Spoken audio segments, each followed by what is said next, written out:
আসসালামু আলাইকুম। Hello everyone, কেমন আছেন? আশা করি সবাই ভালো আছেন। আমরা গতকাল কলেজ করে আমরা গিয়েছিলাম কাশিয়ানী রেল স্টেশনে একটু ঘুরতে।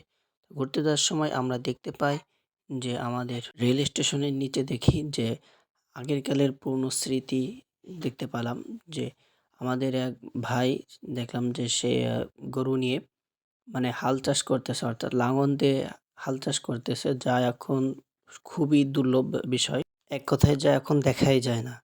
তা দেখতে পেলাম এবং ভিডিও ধারণ করলাম এবং আপনাদের সাথে শেয়ার করলাম। দেখতে পাচ্ছেন যে আমাদের ভাই সে ঘুরে, ঘুরে করতেছে, মানে লাঙল চাষ করতেছে। যে এখনের জেনারেশনগুলো এই বিষয়ে জানেই না, এটা চিনবেই না যে এটা কি একটা জিনিস। তা আমি ভিডিও করতেছিলাম, আমার সাথে আমার এক ভাই সেও ভিডিও করতেছিল। এরপর আমরা এটা ভিডিও ধারণ করে এরপর আমরা চলে যাই যে আমাদের রেল স্টেশনে।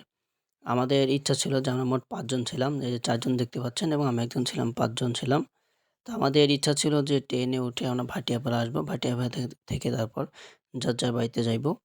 কিন্তু আমাদের অনেক সময় আমরা অপেক্ষা করছিলাম। অপেক্ষা করার পরও দেখতে পেলাম যে আমাদের ট্রেন আসতেছে না। ট্রেন না আসার কারণে আমরা অবশেষে ট্রেন না আসার কারণে আমরা এখান থেকে পরে ওই যে উপরে আছে, উপরের দিকে আমরা চলে যাই।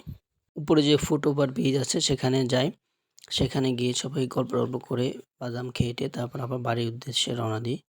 তারপর আমরা উপরের দিকে যাই হাঁটতে, হাঁটতে। আর কাশিয়ানী রেল স্টেশন অর্থাৎ জংশনের যে দৃশ্যটা আগের থেকে অনেক সুন্দর হয়েছে আলহামদুলিল্লাহ।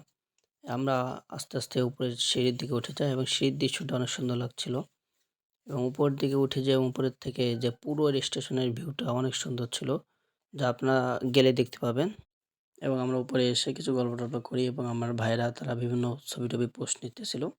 এবং অবশেষে আমরা সেখান থেকে বাসে করে বাড়ি চলে যাই। আজকে ভিডিও পর্যন্ত। সবাই ভালো থাকবেন, সুস্থ থাকবেন। আসসালামু আলাইকুম।